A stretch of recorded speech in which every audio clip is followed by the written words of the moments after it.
warahmatullahi wabarakatuh. Izin memperkenalkan diri, nama saya Eva Apriliani dengan NIM 857248215. Di sini saya akan mengidentifikasi tanaman yang melakukan perkembangan secara vegetatif buatan, yaitu dengan cara mencangkok. Mari simak videonya.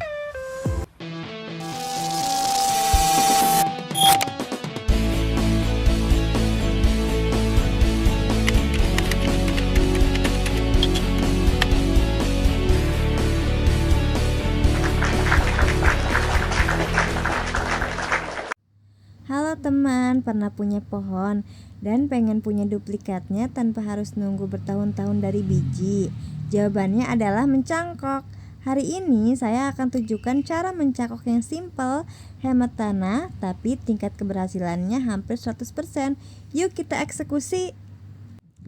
Sebelum mulai, pastikan senjata kalian sudah siap. Yang pertama, pisau tajam yang sudah disterilkan.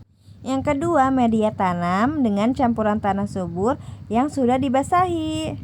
Yang ketiga adalah plastik pembungkus, yaitu bisa plastik es atau plastik bening biasa. Dan yang terakhir adalah tali rapia atau kabel tis.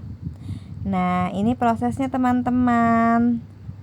Jangan asal pilih cabang ya, pilih cabang yang sehat, lurus, dan ukurannya sebesar kelingking atau jempol. Pastikan cabang tersebut tidak terlalu tua atau kulitnya sudah sangat keras, tapi juga tidak terlalu muda. Cabang yang berwarna coklat kehijauan adalah yang paling pas. Langkah pertama, buat dua lingkaran sejajar dengan jarak sekitar 5-7 cm. Kemudian kupas kulit di antara dua lingkaran tadi. Setelah kulit terkelupas, kalian akan melihat lapisan licin, itu namanya kambium. Ini harus dikerik sampai benar-benar bersih dan terasa kesat. Kalau kambiumnya masih ada, kulitnya bakal tumbuh lagi dan akar nggak akan keluar. Setelah dikerik, diamkan selama 10-15 menit supaya kering. Sekarang bagian intinya, ambil segenggam tanah yang sudah lembab, lalu ditempelkan langsung ke batang, dibalut dengan plastik. Tanah dimasukkan ke plastik dulu, lalu disarungkan ke batang. Ikat kedua ujungnya dengan kencang supaya air hujan gak masuk secara berlebihan yang bisa bikin busuk, tapi juga jangan sampai tanahnya kering kerontang.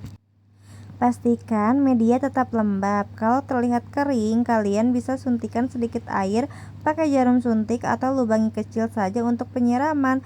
Nanti kalau akarnya sudah coklat dan banyak, baru kita potong dan pindah ke polybag. Selanjutnya kita ke pohon Kiara Payung yang dikenal dengan keteduhannya. Tapi pernah bayangkan nggak kalau pohon ini punya karakter daun yang lebih tropis dan unik seperti daun legend? Hari ini kita akan melakukan eksperimen estetika, yaitu menyambung karakter pohon Kiara dengan daun vegetatif untuk tampilan taman yang berbeda. Yuk simak tekniknya. Nah, alat dan bahan itu adalah pisau ukir tajam dan pelepah daun legend. Bahan utamanya tentu batang pohon Kiara yang sudah mapan. Untuk daun penyambungnya kita pakai daun legend yang sudah diproses agar awet. Kita butuh pisau yang sangat tajam untuk membuat lubang sisip agar batang tidak rusak atau busuk. Kita cari titik cabang yang sejajar dengan mata. Bersihkan ranting-ranting kecil di pohon Kiara agar ada ruang untuk daun baru ini. Ingat, kita ingin hasilnya terlihat seperti tumbuh alami dari batang, bukan ditempel asal-asalan.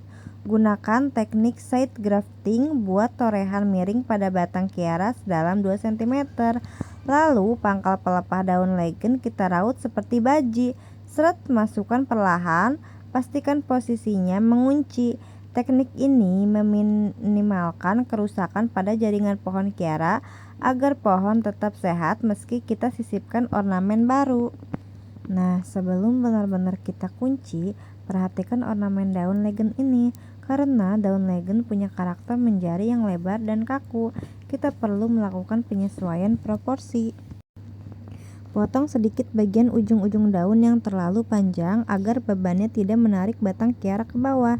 Kita ingin tampilannya tetap proporsional dengan rimbunnya daun Kiara. Rik sedikit pangkal pelepah legend sampai terlihat serat putihnya. Tujuannya agar saat bersentuhan dengan luka batang Kiara, mereka bisa saling mengunci secara alami lewat getah yang mengering nanti. Arahkan daun legen menghadap ke atas atau mengikuti arah sinar matahari.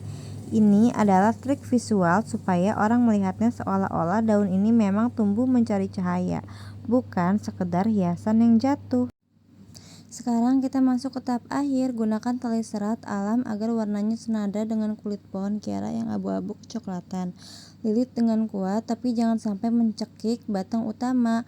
Pastikan celah sayatan tertutup rapat. Kenapa? Supaya air hujan gak masuk ke dalam lubang sisipan yang bisa bikin batang kiara busuk. Kita ingin pohon utamanya tetap sehat, sementara ornamen daun legennya berdiri tegak dengan gagah. Karena kita menggunakan daun vegetatif buatan yang awet, pastikan materialnya tahan cuaca. Daun ini akan memberikan aksen tropis permanen di tengah rimbunnya hijau kiara payung.